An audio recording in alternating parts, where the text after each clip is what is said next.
15-16 সেশনে লা লিগার টপ স্কোয়ার দেখবো, সবার উপরে দেখতে পাচ্ছি সুয়ারেস, তারপর এখন আবার রোনালদো আমরা দেখবো শেষ পর্যন্ত কোন প্লেয়ার সবার উপরে থাকে। অলরেডি দেখতে পাচ্ছি করিম বেনজেমা সবার উপরে চলে গেছে, আবার নেইমার কিন্তু এখন সবার উপরে আছে, মেসি সবার নিচে। আমরা দেখবো মেসি শেষ পর্যন্ত কি উপরে যেতে পারে কিনা।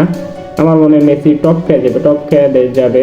অলরেডি সবার উপরে আছে নেইমার। 15-16 সেশনে লা লিগার, আর হ্যাঁ লা লিগার ফাইনাল ম্যাচ আগামী 12 তারিখ বাংলাদেশ টাইম 1টায় রাত। সবার উপরে এখন আছে সুয়ারেস, তারপরে আবার করিম বেনজেমা সেখানে চলে গেছে, আবার রোনালদো সুয়ারেস সবার উপরে এখন পর্যন্ত আছে।